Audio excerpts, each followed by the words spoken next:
Es posible, con Pedro Hiedra.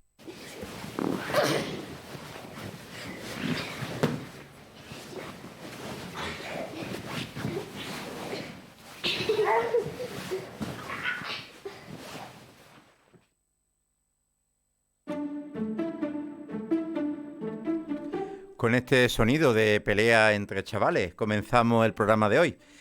Las habilidades sociales son fundamentales para el desarrollo de nuestros alumnos, ya que les permiten interactuar de manera, efectiva con los demás, aprender a resolver conflictos, trabajar en equipo, desarrollar relaciones saludables. Las habilidades sociales desempeñan un papel fundamental en el éxito académico y en la creación de un entorno positivo y colaborativo en el aula.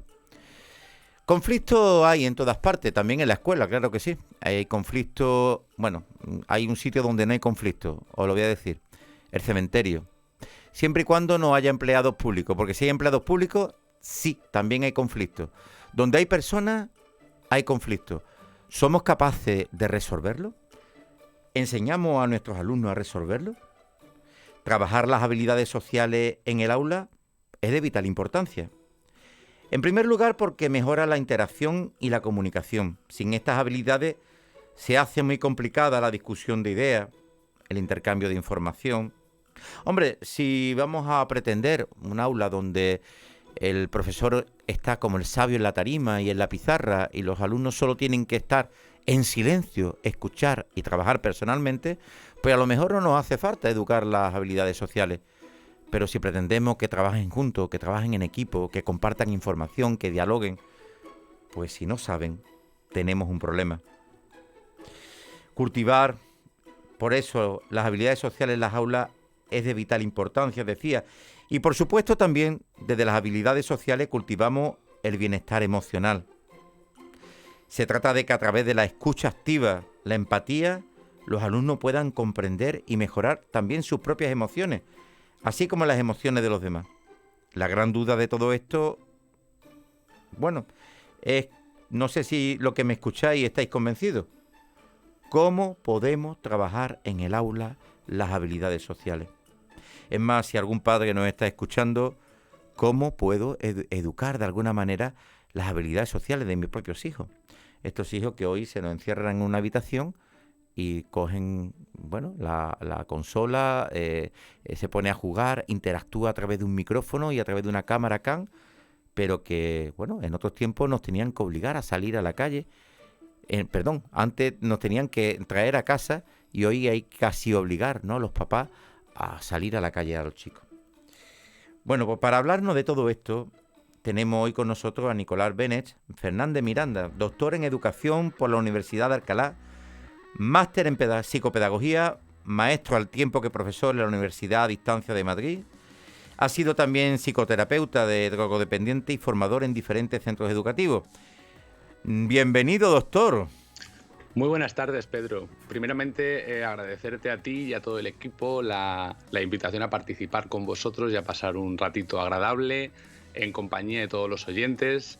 Y desde luego pues me hace mucha ilusión poder aportar mi granito de arena a Otra Educación es Posible, de la cual soy fan y por supuesto oyente habitual. Muchísimas gracias. Pues vamos a hablar de habilidades sociales, Nicolás, que de eso sabes muchísimo y eres un experto. Hablamos, de alguna manera, hablamos de habilidades sociales y sobre ellos has investigado abundantemente. Pero realmente, ¿de qué estamos hablando y por qué realmente son importantes? Pues podríamos definirlas como los rasgos de comportamiento y comunicación que nos llevan a tener éxito en la vida, gracias a la interacción con las personas que nos rodean. Hablamos, por tanto, de bienestar, de convivir en armonía, de compartir experiencias y de comunicarnos de una forma efectiva para desarrollar esa cohesión social donde es preciso llegar a acuerdos, ¿no?, como indicabas. Por tanto, las habilidades sociales son el conjunto de conductas o destrezas que nos permiten interactuar y relacionarnos con los demás de una forma efectiva y satisfactoria. Estupendo. ¿Y qué habilidades son las que debemos, de alguna manera, educar en la escuela o podemos educar en la escuela? Tenemos como dos tipos de habilidades sociales. Tenemos, en primer lugar, una categorización que podríamos decir básica y luego otras complejas, ¿no? Las básicas podríamos hablar de escuchar, que no es lo mismo que oír, ¿no? La famosa escucha activa, o habilidades de iniciar una conversación, ¿no? Saber generar una correcta apertura en una conversación dice mucho de nosotros porque requiere soltura, cortesía, cercanía, positividad o distintas habilidades comunicativas donde no parezcamos personas inseguras o amenazantes. También hablamos de formular preguntas, ¿no? Que es reclamar y hacer también uso de una adecuada asertividad, entendida esta como la forma correcta de expresar nuestras opiniones con cierta firmeza, pero sin imposiciones o agresividad o pasividad, ¿no? Habilidades como dar las gracias, saber reconocer al otro, es una dinámica básica en cualquier relación personal o profesional, ¿no? En definitiva social. Ser capaces de presentarnos e introducir a otras personas en una conversación o concertar citas, ¿no? Situar un evento en el futuro con otras personas es una habilidad útil. Y luego, como te decía, tenemos unas habilidades sociales que podríamos denominar complejas porque implican procesos superiores, las cuales para poderlas desarrollar es preciso que hayamos adquirido previamente las básicas. Por ello, la distinción que hacemos entre básicas y complejas, ¿no? Porque implican unos procesos cognitivos superiores y de adaptación al contexto en el que nos movemos, ¿no? ¿De cuáles hablamos? Bueno, pues en primer lugar podemos hablar de empatía e inteligencia emocional, ¿no? Esa capacidad de ponernos en la situación del otro. Podemos hablar de asertividad, que hace un segundo un poco te comentaba. Capacidad para definir un problema, así como negociar y evaluar posibles soluciones, ¿no? Todo ello además es interesante porque nos permite llegar a acuerdos con mayor facilidad, saber negociar o establecer objetivos o metas donde ambas partes ganen, ¿no? El famoso win-win. O la capacidad de pedir ayuda, ¿no? Tomar conciencia de lo que nosotros sabemos, pero también de lo que no sabemos y de que necesitamos en ocasiones consejo, apoyo u otras dimensiones, ¿no? No deja de ser también un acto de desarrollo personal.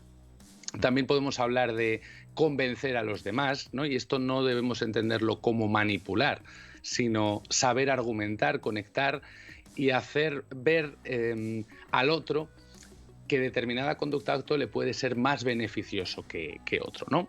O también podemos hablar de autoafirmación. A esto nos referimos con estar seguros de nuestras propias decisiones y creencias y también poderlas defender y reclamar o reivindicar nuestros propios derechos. Por tanto, Pedro, pues cuando hablamos de habilidades sociales es evidente que todos las poseemos, ¿no? El problema viene cuando estas no son correctas o son mejorables. Pero la idea es que su desarrollo avanzado implica aspectos cognitivos superiores. Nos habla de habilidades básicas, nos habla de habilidades más complejas. En el aula todo se desarrolla a la vez, es decir, aprender a escucharnos es una habilidad básica. Empatizar con el otro, como tú bien has dicho, es una habilidad un poco más compleja. Pero al mismo tiempo, cuando estamos trabajando en clase, todo se va dando a la vez. ¿Hay alguna metodología? ¿Hay algún proceso para poder trabajar todo esto? Bueno, en primer lugar es importante tomar conciencia y entender que todos tenemos unos antecedentes familiares y que cada niño y cada niña parte de una situación desigual, ¿no? Aspectos como la figura o las figuras de apego o el tipo de relaciones que se generan en el ámbito familiar son determinantes para entender por qué un estudiante se puede relacionar de una u otra manera, ¿no? Así la crianza, el ambiente familiar, son claves en el desarrollo de las habilidades sociales. Distintos estudios apuntan a que las características de la afectividad, la comunicación familiar y los estilos de educación parental tienen una influencia directa en la formación y desarrollo de las habilidades psicosociales en niños y niñas. Por tanto, como todo comportamiento, ello puede aprenderse, puede potenciarse y puede trabajarse, ¿no? Pero respondiendo un poco más a tu pregunta, Pedro, en base a mi experiencia e investigación, te diría dos cosas fundamentales. Por un lado, Claro que es importante realizar talleres sobre habilidades sociales en el aula, desarrollarlas, hacerlas explícitas. Es una buena forma de poner sobre la mesa cómo puede un estudiante, un niño, una niña mejorar en sus relaciones. Sin embargo, en mi opinión, la clave principal, fíjate, radica en el profesorado, especialmente en los tutores y tutoras. ¿Por qué? Porque somos los que más tiempo pasamos con nuestros estudiantes. Como dice Mar Romera, los estudiantes no aprenden de nosotros, sino que nos aprenden a nosotros. Por tanto, todas las dinámicas que nosotros, como profes, favorezcamos en el aula serán las que los estudiantes irán poco a poco incorporando a su mochila personal. Y ahí yo siempre hablo del sentido del humor. Como decía Henry Ward Beecher, que era un clérigo estadounidense que luchó bastante contra la esclavitud, por la igualdad de género y tal, decía, el sentido del humor es como los amortiguadores de un coche. Sin ellos iríamos tropezando con todas las piedras y baches de la carretera, ¿no? En esa integración emocional y social dentro de las habilidades sociales, el sentido del humor es lo que nos puede permitir sacar el estrés y manejar con éxito las situaciones vitales estresantes. ¿Para qué? Para poder vivir con cierta armonía, relax y de una forma desenfadada. Ujú. Bueno, yo estoy entendiéndote y escuchándote, ¿no? Entiendo que un centro donde los profesores de alguna manera tienen habilidades sociales es más fácil que los alumnos sean educados en habilidades sociales. Y aquellas familias donde sus padres trabajan mucho las habilidades sociales, pues obviamente tendrán hijos con mayores habilidades sociales. Eso de aprender, ¿no? Que nos acaba de decir. Pero de alguna manera tú unes dos cosas importantes, Nicolás. Eres profesor en la universidad, pero también sigues siendo profesor y maestro. A mí me gusta la palabra maestro más que la de profesor y me siento maestro, ¿no? Eres maestro además con los maristas, creo recordar, y trabajas con alumnos todos los días, ¿no? Entonces, ¿qué efecto tienen tus aulas cuando trabajas las habilidades sociales con ellos? Como te decía, a mí me parece importante y fundamental trabajarlas de un modo explícito, ¿no? Es decir, que los estudiantes conozcan por qué son importantes y cómo pueden mejorarlas, ¿no? Hacerlo explícito o hacer explícito cómo nos gusta que nos traten y qué gusta o qué molesta a las personas que nos rodean es fundamental para que ellos también tomen conciencia de ello y sepan cómo o focalizarse hacia cómo mejorarlas, ¿no? Así, en mi opinión, para trabajarlas en el aula, y un poco también por esa experiencia también precisamente en mi colegio, en el Colegio Marista de Guadalajara, es prioritario que en el centro educativo contemos con un departamento de orientación con liderazgo. ¿Y por qué digo esto? Bueno, pues porque al final tú bien sabes todo el trabajo que implica ser tutor, que implica ser docente, ¿no? Por tanto, nos facilita mucho las cosas, ¿no? Que tener una guía o algo que nos acompañe. Y cuando existe ese liderazgo dentro del departamento de orientación y tiene un peso pedagógico, estos proponen actividades, talleres para cada curso, ¿no? Evidentemente, no se van a trabajar las mismas habilidades sociales con 4, 5, 6, 7 años que con 8, 9, 10 u 11, ¿no? Por ello, hay que priorizar unas u otras en función del momento en el que nos encontremos, ¿no? Pero insisto en que la clave, a mi juicio, radica en el propio profesorado, ¿no? Especialmente en esos tutores y tutoras, ¿no? Y un aspecto que a mí me parece fundamental es cuando los profes nos quejamos, entre comillas, ¿no? De que una clase es más o menos movida, de que existen determinados estudiantes más disruptivos y tal. En base a mi investigación educativa, puedo afirmar que un modo estupendo de cambiar esa dinámica es favorecer las habilidades sociales de los líderes positivos. No quiero catalogar otros como negativos, ¿no? Porque no dejan de ser niños y niñas, sino que existen estudiantes que tienen unas habilidades sociales poco desarrolladas donde han primado actitudes poco proactivas. Por tanto, cuando comenzamos a dar protagonismo a todos los estudiantes y hacemos explícitas determinadas actitudes de esos líderes positivos, poco a poco la dinámica de aula va cambiando, ¿no? En ese sentido, yo en mi tesis doctoral hice una investigación sobre la práctica de mindfulness en las habilidades sociales, rendimiento académico y competencia emocional en educación primaria, ¿no? Pues bien, el ejemplo que yo siempre pongo en distintos foros, charlas o conferencias sobre mindfulness es, si yo le doy a una piedra o a una roca un mazazo, seguramente la partiré y el resultado serán diferentes trozos puntiagudos debido al golpe, ¿no? Sin embargo, si lo que hacemos es ir poco a poco, con dulzura, con cercanía, modelando esa piedra, lo que sucederá es como con las piedras de río, que tendrán un aspecto redondeado, fruto del paso suave del agua. Pues yo creo, o en mi opinión, en las clases sucede lo mismo. Gritar, amenazar o amedrentar a niños y niñas puede ser algo muy efectivo a corto plazo, ¿no?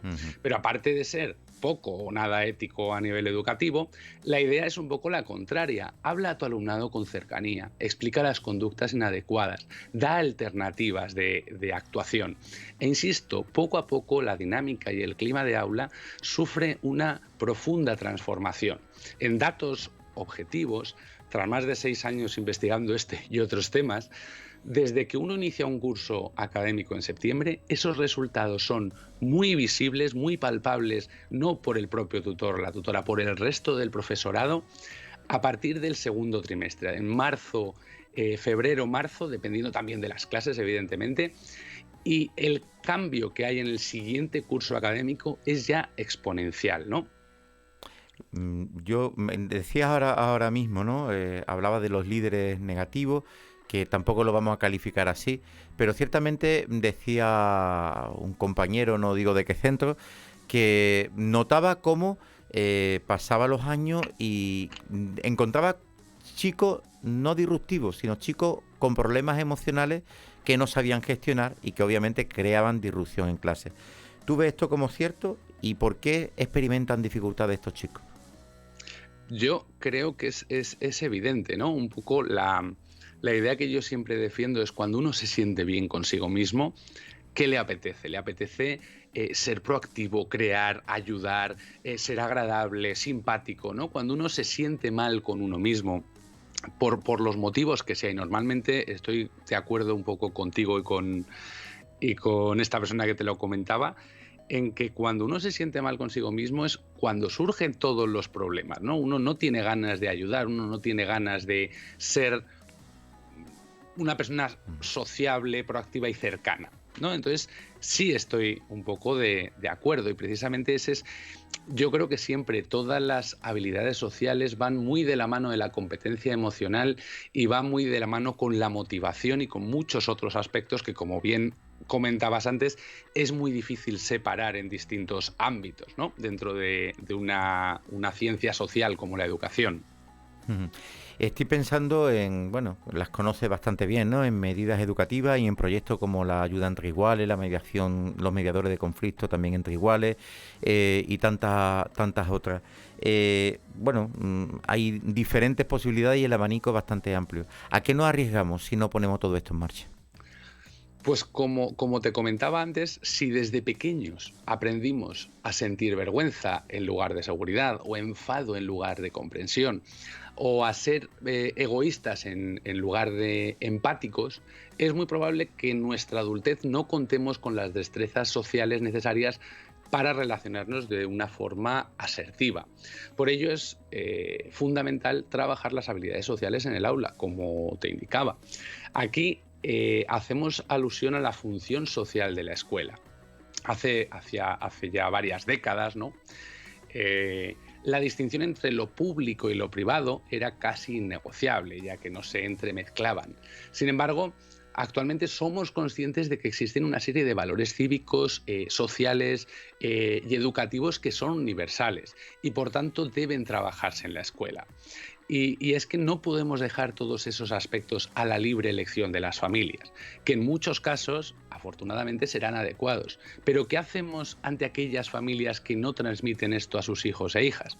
Yo Soy un defensor de hablar en privado los aspectos mejorables con los niños y niñas que tienen un déficit de habilidades sociales, ¿no? Fulanito, es importante que mejoremos la forma de relacionarnos. Mira, que le has contestado no sé qué, has dicho tal, para gestionar determinadas situaciones. ¿Y cómo se gestiona eso? Pues hay que darle un pequeño seguimiento, ¿no? Para eso somos tutores y, como tú decías antes, maestros, ¿no? Dando pequeños refuerzos positivos ante situaciones o hitos que los estudiantes van alcanzando y que van mejorando, para que también ellos se vayan automotivando viendo cómo están evolucionando y cómo van mejorando, ¿no?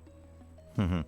En tu tesis doctoral realizas una investigación donde busca comprender el impacto del mindfulness en las habilidades sociales de un grupo de quinto de primaria, además con un grupo control, ¿no? Quería saber si realmente contribuye a un crecimiento personal enfocado al autoconocimiento y al desarrollo del alumnado. ¿A qué conclusiones llegaste con esa tesis doctoral y con esa investigación? Mm, bueno, a ver, llegué a conclusiones muy diversas sobre las tres variables que te comentaba antes de habilidades sociales, competencia emocional y rendimiento académico. Y resumiéndolo mucho y contrastando con el grupo control, ¿no? Mejoraron sustancialmente en comparación con este. Pero no solo eso, sino también consigo mismo. Es decir, todos los estudiantes individualmente mejoraron en las tres categorías, ¿no? Además, los estudiantes destacaban especialmente esos momentos de paz, de calma, de sosiego, de encuentro consigo mismos y de tranquilidad que la práctica de mindfulness les aportaba, ¿no? Además, todo ello me invitó a reflexionar y a leer y a darle una vuelta, ¿no? Sobre el uso que hacemos en la escuela con el tiempo escolar, ¿no? Muchos autores han escrito sobre ello y yo fui consciente de cómo los estudiantes están sometidos a largas jornadas escolares que luego se suman numerosas actividades extraescolares de carácter formativo. Pero al final no deja de ser ese ritmo de la infancia un ritmo frenético como correlato de la vida de los adultos, ¿no? Y de sus padres y madres, ¿no? Por ello, esa gestión tan academicista del tiempo escolar no deja de ser, en mi opinión, una visión completamente desfasada de la educación, ¿no? No hay nada más triste que caer en la dictadura del libro de texto y centrarnos en lo urgente, ¿no? ¡Ay, tengo que acabar el temario! ¡Ay, tengo que hacer no sé qué para la evaluación! En vez de lo importante, ¿no? Porque ¿de qué le sirve a un estudiante saber colocar Guadalajara en el mapa si no es capaz de colocar sus emociones o de relacionarse de una forma efectiva con las personas que le rodean, ¿no? Por tanto, volviendo un poco a tu pregunta, encontrar esos momentos de encuentro con uno mismo, de aprender a disfrutar del momento presente y no vivir anclados en los errores del pasado y las preocupaciones del futuro, facilitan mucho la integración emocional, la interioridad y la propia apertura a la trascendencia de los estudiantes. Sí, determinados expertos, Nicolás, no están muy convencidos, ¿no? de la práctica de mindfulness. Incluso hablan de catequesis budista encubierta, hablan de... bueno, hay diversidad de opiniones, como siempre en todo este tema. Tú lo aplicas en un centro católico y bueno, solo tengo una experiencia de mindfulness, fue en la Universidad de California, y la verdad que fue muy gratificante. No vi en principio nada de eso, ¿no? ¿Cuál es tu opinión, como experto también en la materia?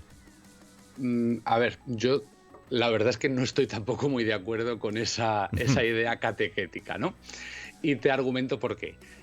Por lo pronto, no considero que exista ninguna catequesis budista en la práctica de mindfulness o el yoga, ¿no?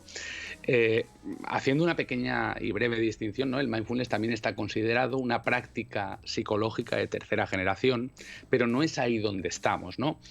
Yo siempre además hago en charlas, cuando voy a publicar algo sobre ello, ¿no? Una distinción explícita de que esto no consiste en jugar a ser psicólogos, que el profe o la profe jueguen a ser psicólogos, ni nada similar, por supuesto, sino en potenciar el aquí y el ahora, ¿no? Como te decía anteriormente, no estar anclados en el pasado ni preocupados por el futuro, ¿no?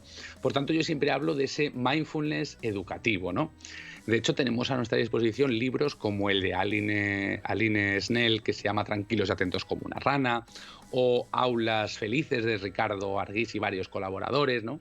Que trata de aplicar la psicología positiva, que consiste, en vez de focalizarnos en todas las emociones o situaciones negativas que llegan a nuestra vida, tratar de hacerlo en las fortalezas o los aspectos positivos que poseemos para potenciarlos y mejorarlos, ¿no? O el propio programa Treva de Luis López González, o otro que a lo mejor sí que está un poco más enfocado a la interioridad propia del budismo, El milagro del mindfulness de Thich Nhat Hanh, ¿no? Así, haciendo una visión un poco más profunda, me atrevería a decir que Oriente ha cultivado mucho más esa inteligencia espiritual, esa apertura a la trascendencia y ese desarrollo de la interioridad, ¿no? En comparación con Occidente, que quizá haya basado su fe exclusivamente en la creencia o no creencia. Por tanto, ¿qué hay de malo en potenciarlo en nuestra sociedad? No olvidemos que el antónimo de interioridad podría ser la superficialidad, ¿no? Y respondiendo quizá más claramente a tu pregunta, ¿no? O relacionándolo con el propio cristianismo, ¿qué es lo que hacía Jesucristo cuando iba de madrugada al Monte de los Olivos, ¿no? Lo hacía para orar, para meditar, para encontrarse precisamente con esa luz interior con la que los cristianos nos referimos al Espíritu Santo, pero que en cada religión tiene su propia terminología, pero en esencia creo que hacen alusión a lo mismo, ¿no? A ese desarrollo interior. Por ello no me parece contrario al cristianismo, sino algo complementario y positivo para cualquier ser humano, ¿no? Además, una ventaja que tiene la práctica de mindfulness, que suelo comentar en distintos foros, es que no tiene un componente religioso, por lo que está abierto a todos los estudiantes de un centro educativo, con independencia de su raza, cultura o religión. Por tanto, es un modo de construir puentes más allá que de separarnos como individuos. Totalmente de acuerdo contigo. Creo también que en el diálogo, también en el diálogo interreligioso, también en todo lo que nos pueden aportar y hacer crecer.